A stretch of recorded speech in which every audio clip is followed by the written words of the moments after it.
Welcome to the deep dive. Great to be here. Today we're diving into something pretty fascinating. It's the transformation of Kakao, the massive Korean internet giant. And their really bold leap into artificial intelligence. Exactly. Our main source for this is an article from Forbes Asia called Walking the Talk. A good one. And our mission really is to unpack how Kakao is betting big on AI. What does it mean for their, millions of users? Tens of millions, yeah. Right. And maybe uncover some surprising things about how this cutting-edge tech might just weave itself into our daily lives. Oh. Okay, let's unpack this. Here's where I think it gets really interesting. Imagine AI becoming so seamless, so, integrated. That you don't even know it's there? Precisely. That's Kakao's vision. Kind of audacious, isn't it? It absolutely is. And this deep dive, well, it's not just about what Kakao is doing with AI. Right. It's about why it matters, why this pivot is so important for user experience everywhere, really. Not just Korea, but maybe the whole global tech scene. Okay, so let's start with the big bet. This $20 million partnership with OpenAI, the American AI startup. Yeah, that's the headline move. It's a significant chunk of change, $20 million. But, in the tech world, billions get thrown around. So what makes this $20 million strategic for Kakao? Is it just the money? No, it's definitely not just the money. I mean, $20 million isn't Google-level spending, you're right. Uh-huh. But for Kakao, it's really precise. It's targeted. It's designed to, turbocharge their AI transformation. Okay, turbocharge how?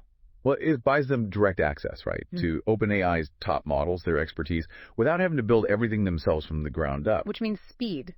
Exactly. Speed is crucial here. The aim is boosting creativity, productivity for users, and basically giving you a shortcut to being well-informed. A shortcut. Interesting. It's smart leverage, I think, not just throwing capital at the problem. And the person leading this charge is Sheena Chung, Kakao's CEO. She actually met Sam Altman from OpenAI. Right, the co-founder. And it's worth noting, she was on the Forbes Asia Power Businesswoman list. Quite impressive. Totally. Her philosophy on AI, she said, we have the same philosophy. That's quite a statement. It implies real alignment, doesn't it? A shared vision. It does. But this invisible AI idea, it sounds great, but doesn't it also sound a bit like AI I don't control? Ah, yes. That's the potential catch, isn't it? Could there be pushback? Privacy worries when AI gets that seamless. Absolutely. And that's, I think, a really critical tightrope Kakao has to walk. Mm-hmm. Chung's vision basically is the AI agent will automatically do the work for you, and life will be so much better even without knowing what AI is. So the goal is indispensability through invisibility. Exactly. Turn human interaction into AI-powered tools, almost behind the scenes. Oh. But that tension you mentioned between seamlessness and control or privacy, Yeah. That's a huge challenge. We can touch on the privacy measures later. But the main driver here is definitely convenience and efficiency for you, the user.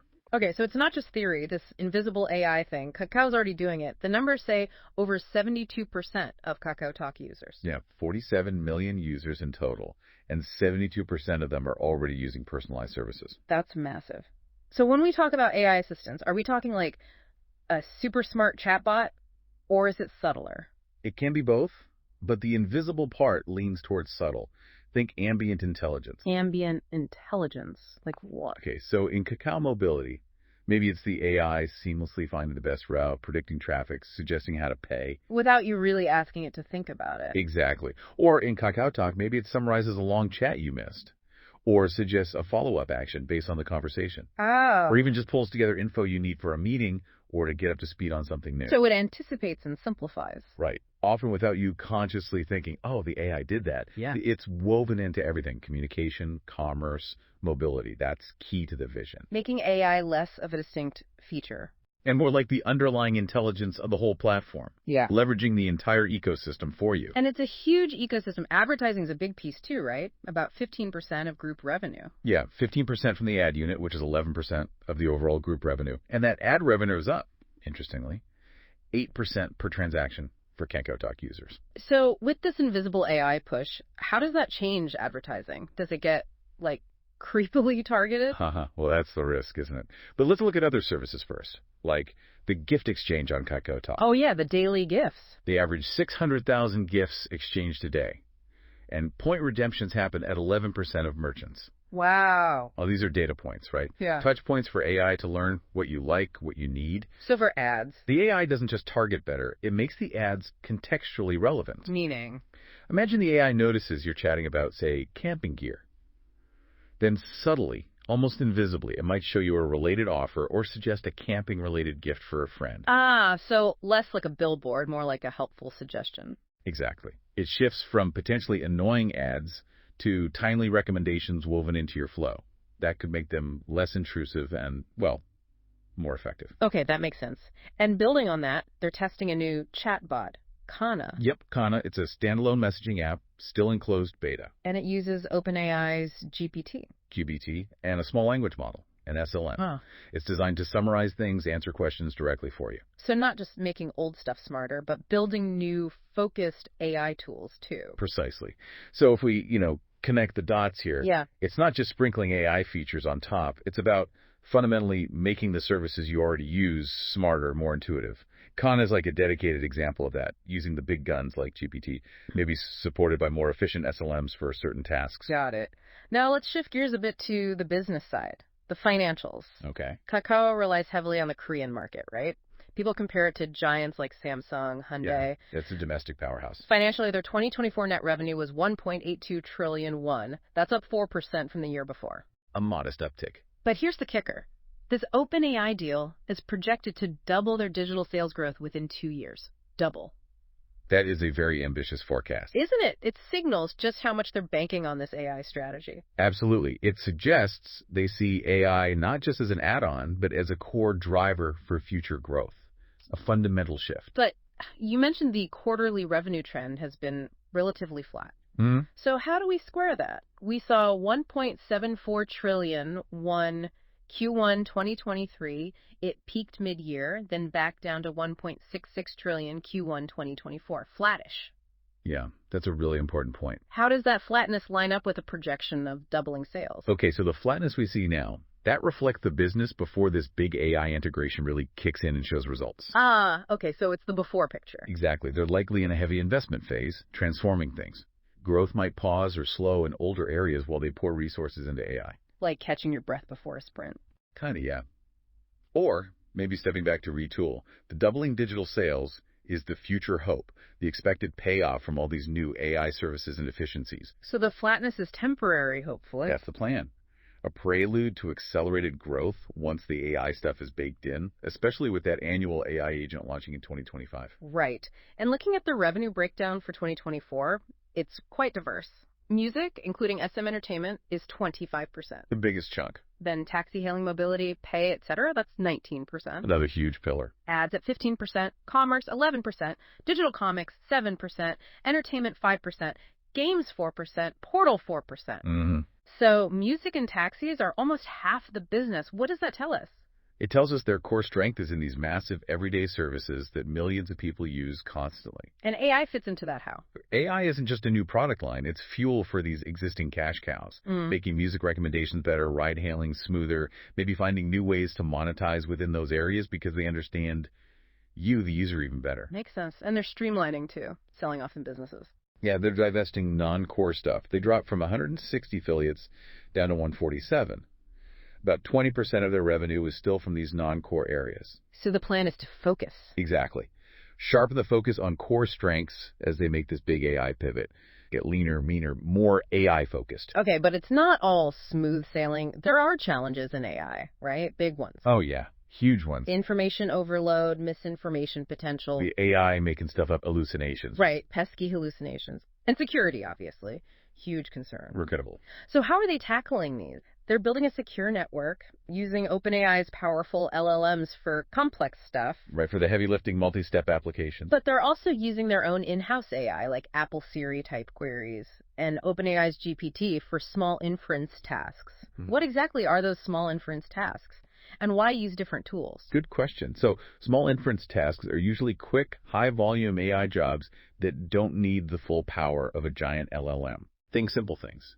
Classifying a message, quick sentiment check, maybe a very specific localized recommendation. Ah. They might use their own models or smaller, specialized ones for these because it's faster, cheaper to run millions of times, and maybe better tuned for Korean nuances or their own data. While saving the big open AI models For the really complex conversations, creative generation, tasks needing deeper reasoning, it's about using the right tool for the job efficiently. And the timeline. When does this all come together? Well, OpenAI's LLM integration is expected to be fully done by November this year, and then that annual AI agent launches in 2025. Okay. We also need to think about the environment they operate in. South Korea, super high internet penetration, 98%. Insanely high. Mm. And a government that's pretty supportive of tech, like fintech, digital health. Kakao's even doing a joint venture in Thailand with the government for banking and AI. Shows their ambition beyond Korea, too. But crucially, there are restrictions with OpenAI. It's not a free-for-all with data, right? Absolutely not. It's not a one-way deal, as the source put it. OpenAI won't get access to personal info processing, credit card details, financial data from Kakao. Correct. That data stays firewalled. Which raises a really important question, doesn't it? Which is? How do companies like Kakao balance using these powerful external AI models with the absolute need for data privacy and security? Especially if the goal is invisible AI. Yeah, how do they do that? It's really fundamental to trust. Those restrictions are non-negotiable. They're using OpenAI's model, its processing power, but not feeding it raw, sensitive user data. So Kakao acts as a filter. Essentially, yes. Yeah. They control the data flow. They prepare and anonymize or aggregate data before it interacts with OpenAI's systems. It shows they understand the power and the responsibility. Yeah. They have to have strict boundaries. Especially with financial data. Especially then. Privacy has to be baked in from the start. Now, just briefly on Kakao's history, it's been around 25 years. A long time in tech. And they've hit bumps. The SM Entertainment bid controversy, competing with HYBE, those stock manipulation allegations. Yeah, involving Bae Jae-hyun and Kim Byung-soo. That was messy. Plus, previous CEO resignations. It hasn't all been easy. No, definitely not. And that context makes China Chun's leadership even more critical, right? How so? Well, she's steering the ship not just through a technological shift, but also navigating the wake of these past challenges. Right. If you zoom out, it's a company undergoing a really profound reinvention.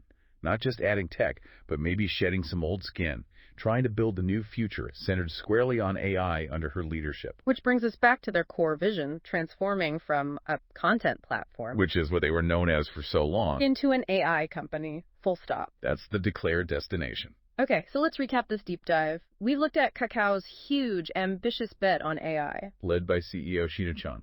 And this strategic transformation they're undertaking, aiming to make AI invisible but essential in your daily life.